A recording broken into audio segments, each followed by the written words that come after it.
sini kami dari kelompok 3 ingin membahas sumber energi. Disimak baik-baik ya videonya. Selamat menonton. Sebelum memulai materi ini, kami akan memperkenalkan diri terlebih dahulu. Perkenalkan, nama saya Aldi Ramadan. Saya Amelia Gustina. Saya Dinda Yupalupi. Saya Kevin Aryo Wibowo. Saya Lia Oktaviani. Saya Putri Alicia Yuniasari. Artian sumber energi.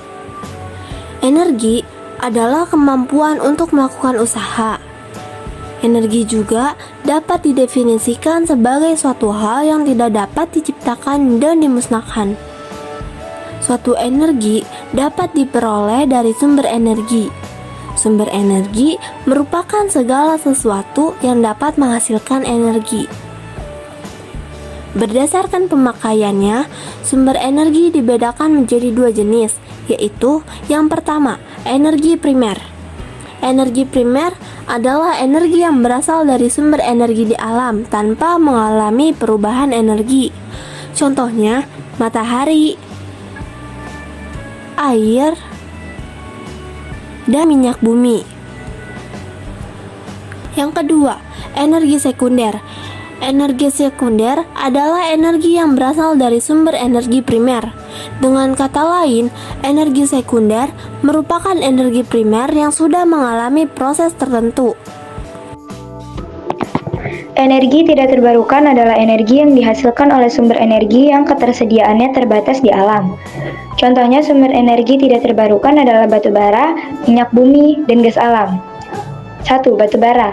Batu bara adalah salah satu bahan bakar fosil yang terbentuk dari batuan sedimen yang berasal dari sisa tumbuhan pada masa prasejarah. 2. Minyak bumi. Minyak bumi adalah campuran kompleks senyawa organik yang mudah terbakar dan berasal dari jasad lenik, sisa tumbuhan, serta hewan yang tertimbun selama berjuta tahun. 3. Gas alam. Gas alam atau gas bumi yang tersusun atas campuran hidrokarbon merupakan sumber energi tak terbarukan dengan cadangan terbesar setelah batu bara dan minyak bumi. Energi terbarukan.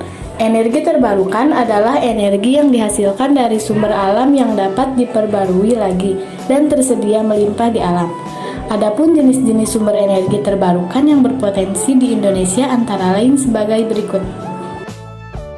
1. Matahari. Matahari merupakan sumber energi terbesar dalam kehidupan manusia yang bersumber dari radiasi sinar dan panas yang dipancarkan. 2. Angin. Angin adalah salah satu unsur yang memengaruhi cuaca dan iklim. Salah satu penyebab terjadinya angin adalah karena adanya perbedaan radiasi matahari. 3. Air. Air merupakan salah satu sumber daya alam yang jumlahnya tidak terbatas. Hal itu disebabkan air mengalami siklus hidrologi.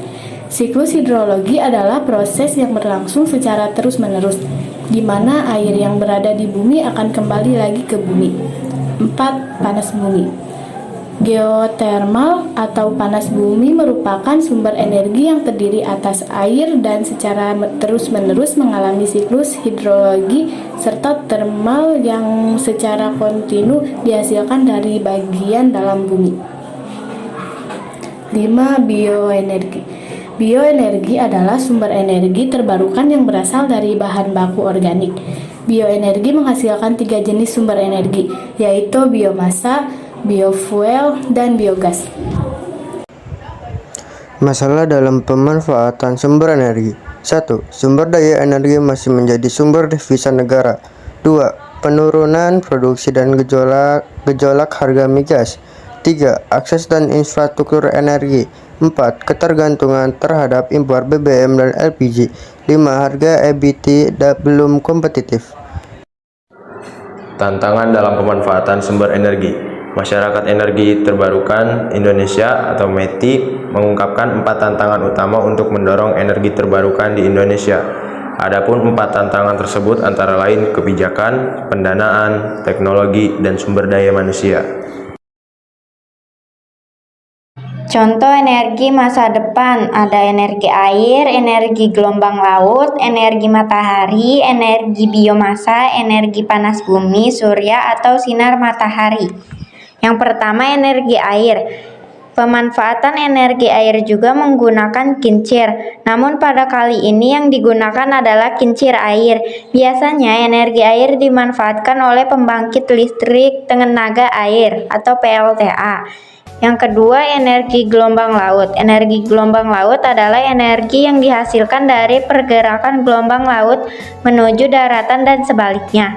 Teknologi yang mengubah gelombang laut untuk diubah menjadi energi listrik dinamakan pembangkit listrik tenaga gelombang laut atau PLTGL. Yang ketiga, energi matahari. Energi matahari adalah pancaran cahaya, juga panas dari matahari yang dimanfaatkan dengan menggunakan berbagai teknologi. Ada beberapa manfaat energi matahari bagi manusia yang bisa kita rasakan. Yang pertama, sebagai sumber listrik tenaga surya. Kedua, manfaat matahari di bidang pertanian. Ketiga, manfaat matahari untuk transportasi. Yang keempat, penyimpanan energi menggunakan garam cair. Yang keempat, energi biomasa. Energi biomasa merupakan sumber bahan bakar yang penting di berbagai negara. Pemanfaatan dalam skala rumah tangga biasa digunakan untuk memasak ataupun sebagai sumber pemanas.